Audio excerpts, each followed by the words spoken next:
y todas tengamos educación, en donde todos y todas tengamos salud. Una vida en donde todos tengamos tierra, un pedazo de tierra de donde sacar el alimento. Vida digna significa una vida en donde podamos disfrutar de los derechos que nos son propios como seres humanos.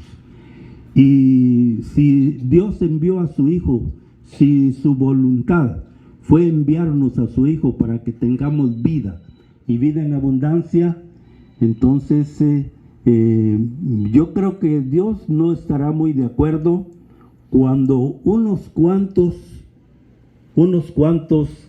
ya mencionaba ahí el Padre, unas cuantas familias tengan en exceso bienes materiales, mientras que otras no tengan ni lo necesario siquiera para vivir. Si Dios quiere vida abundante para todos y todas, yo creo que Él no está de acuerdo con que unos coman los 3 tiempos y coman en exceso, incluso hasta el grado de tirar la comida. Yo creo que Dios dice, no es eso lo que yo he pensado cuando he creado al ser humano. A mí me llamaba la atención lo que dice el Papa Francisco en la exhortación apostólica La alegría del Evangelio, en el número 53. Dice el Papa Francisco: no se puede tolerar más que se tire comida cuando hay gente que pasa hambre. Y en nuestro país hay gente que pasa hambre. Hay gente que no puede hacer los 3 tiempos de comida. Hay gente en nuestro país que a lo mejor puede ser que hagan los 3 tiempos de comida, pero no una comida suficientemente alimenticia. Y eso no es tener vida en abundancia como Dios la quiere para todos y para todas. Me llamaba mucho la atención un dato que casualmente en estos días, cuando me invitó Ollantay, me lo encontré por ahí, este dato que es del Programa Mundial de Alimentos. El Programa Mundial de Alimentos sacaba una información recientemente en la que indicaba que más de 3.8 millones de personas en nuestro país tienen un consumo insuficiente de alimentos. Un consumo insuficiente de alimentos. De ahí nos deriva otro problema grave en Guatemala, como lo es el problema de la desnutrición infantil. ¿Por qué la desnutrición infantil? Porque en el libro del Éxodo, en el capítulo 3, versículo 8 y 9, ahí habla de que Dios no fue indiferente ante la esclavitud que vivía el pueblo de Israel en Egipto. Vivían bajo la esclavitud de los faraones.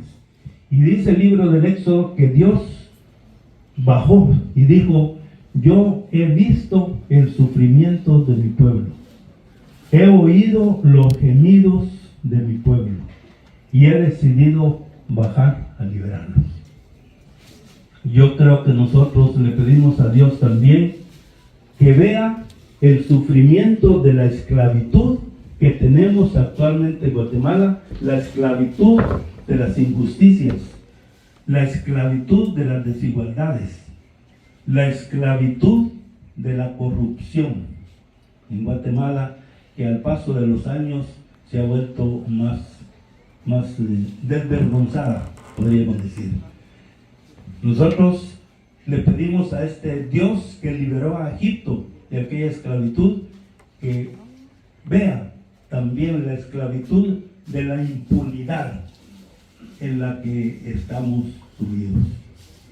Y últimamente, sobre todo durante los últimos gobiernos, la esclavitud del narcotráfico.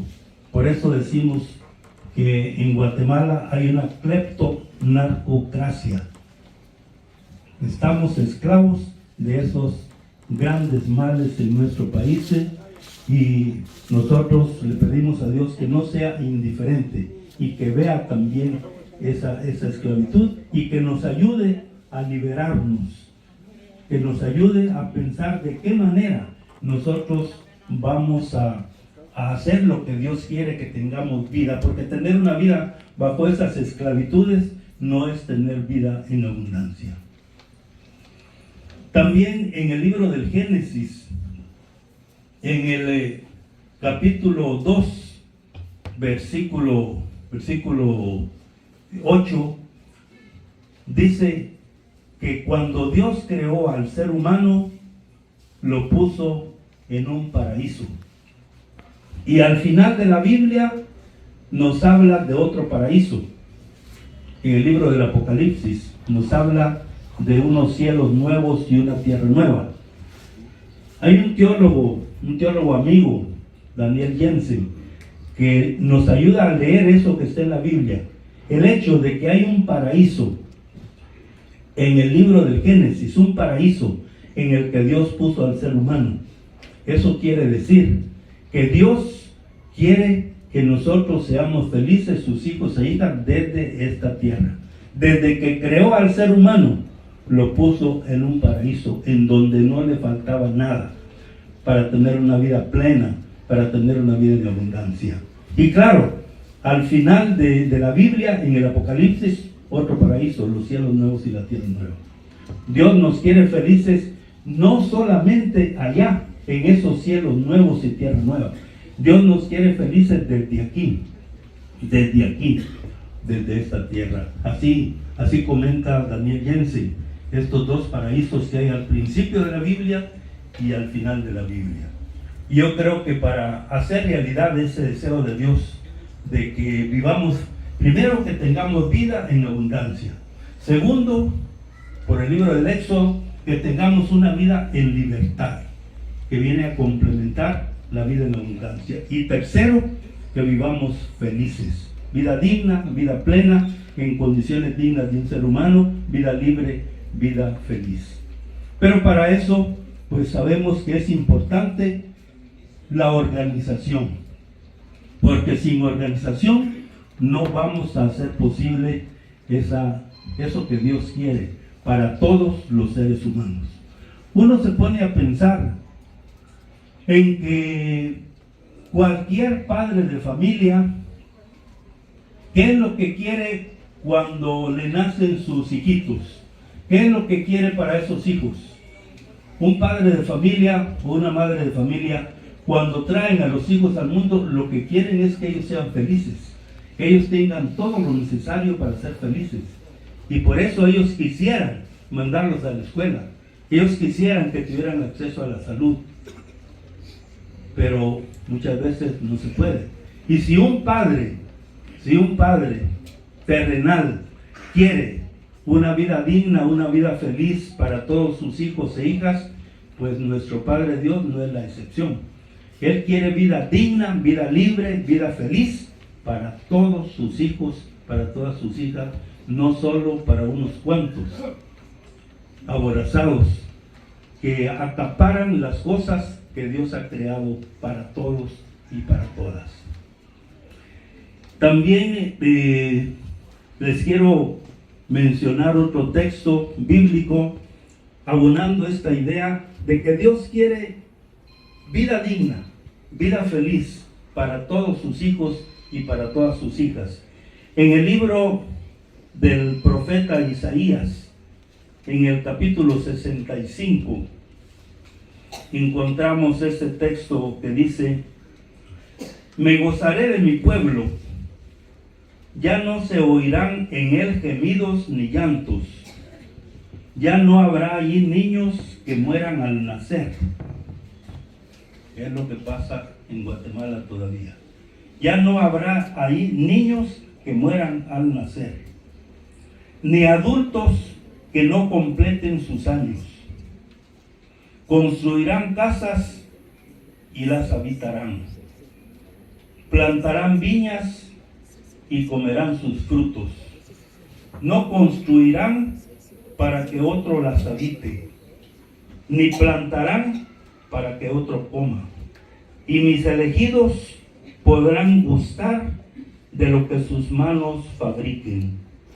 No se fatigarán en vano, ni engendrarán hijos para la catástrofe, porque los años de mi pueblo serán los de un árbol. Esto es lo que Dios quiere para todos nosotros, sus hijos e hijas, y no solamente para un grupito de unas cuantas familias en Guatemala. ¿Qué nos toca hacer a nosotros para que esto se vaya haciendo realidad en nuestro país? Bueno, pues yo creo que en este encuentro pues se irán dando algunas ideas, algunas sugerencias de cómo podemos hacer para vivir de acuerdo a lo que Dios ha pensado, de acuerdo a la dignidad, a la libertad y a la felicidad que Dios quiere para todos sus hijos y para todas sus hijas. Esto es lo que yo quería aportarles en esta tarde.